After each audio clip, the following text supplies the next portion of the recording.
A outra globalização. Uma das características mais marcantes do mundo de hoje é a desigualdade. O nosso planeta tem cerca de 6 mil milhões de habitantes.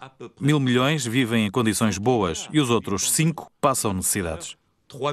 Consta que 3 mil milhões estão na penúria total, mas 5 mil milhões passam necessidades. Este tipo de estrutura é explosivo. Não só é imoral, desumano, como também explosivo. A médio ou longo prazo irá provocar revoltas de grande envergadura. Des révoltes de grande envergure.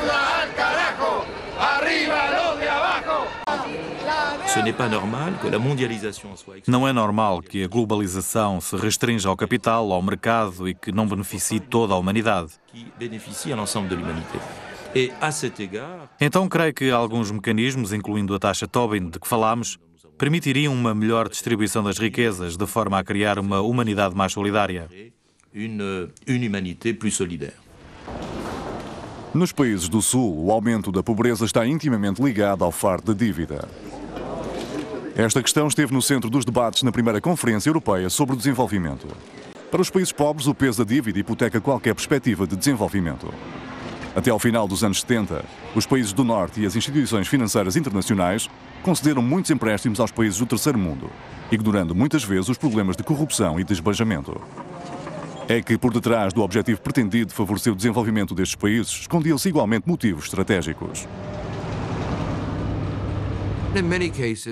Em muitos casos, os empréstimos destinavam-se a corromper governos na era da Guerra Fria, em que a questão não era se o dinheiro ia promover o bem-estar do país, mas sim se iria estabilizar a situação, dadas as realidades geopolíticas do mundo. Situation given the geopolitical realities of the world. Há países que influenciam fortemente o Banco Mundial, como os Estados Unidos e os outros membros do G7. França, Grã-Bretanha, Alemanha, Japão, Canadá, Itália. As suas indústrias permitem a realização de projetos apoiados pelo Banco Mundial. São as multinacionais dos países visados que fornecem o equipamento e as empresas-chave. Há, portanto, uma aliança de interesses entre os bancos mundiais que deveria ser apenas motivada por um projeto de desenvolvimento. Une alliance d'intérêts entre Banque mondiale qui normalement ne devrait être motivée que par un projet de développement No entanto, há interesses industriais específicos. industriel précis. Em 1979, os Estados Unidos aumentam brutalmente as suas taxas de juro para controlar uma inflação galopante. A maioria dos países ocidentais segue esta política de austeridade. O custo da dívida explode. On passe de As taxas de juro nominais 10% taux d'intérêt passam da ordem dos 6% para os 16% e 17% em 1981 e 1982. mis ou par 3 les taux Aumentaram, portanto, 2,5 ou 3 vezes. Em 1982, os países do Sul passaram a dever quase do dia para a noite 3 vezes mais em juros do que antes, tendo as receitas de exportação caído vertiginosamente. des recettes d'exportation qui chutent. O preço dos produtos exportados, petróleo e outros, começa a diminuir drasticamente. Commence à chuter fortement. A 15 de agosto de 1982, o México, seguido por outros países da América Latina, anuncia que já não consegue reembolsar a sua dívida externa. Para poder pagar a sua dívida, os países do Sul têm de voltar a contrair empréstimos. É o início da espiral infernal do sobreendividamento. As instituições financeiras internacionais, o FMI e o Banco Mundial, concedem novos créditos mediante a condição de que os países se submeteriam a planos de ajustamento estrutural rigorosos.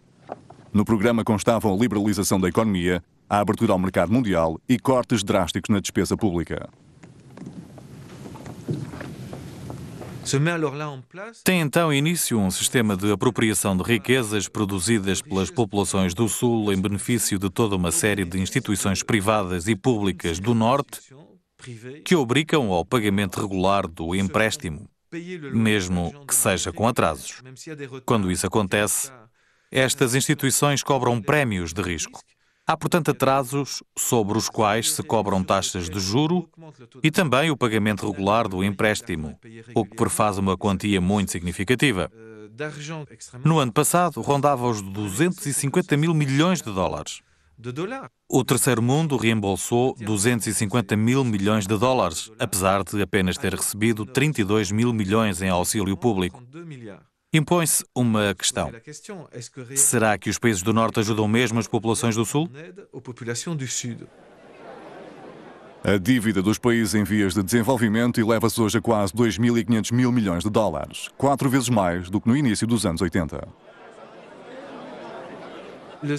Em conjunto com toda uma série de organizações sociais do Sul, de investigadores e de intelectuais, o CAD-TM propõe a anulação da dívida externa pública dos países do terceiro mundo.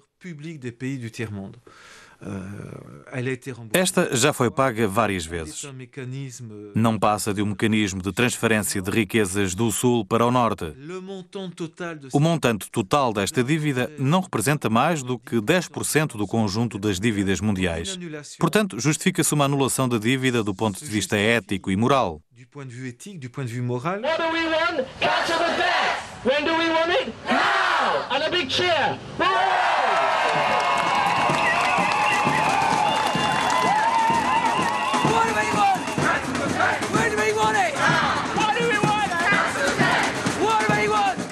A 18 de junho de 1999, manifestantes cercaram o Ministério das Finanças em Londres.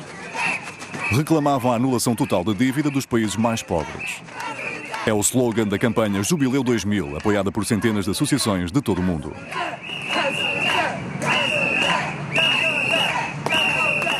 Nesse mesmo dia, começa em Colónia a conferência do G7.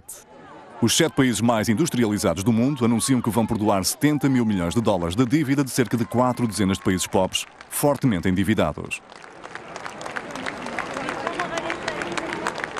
70 mil milhões de dólares constituem 3% do total da dívida externa dos países do Sul. Para os organizadores da campanha Jubileu 2000, o esforço dos países ricos é demasiado modesto. Entregam ao chanceler alemão Gerhard Schröder a sua petição mundial, que recolheu mais de 17 milhões de assinaturas.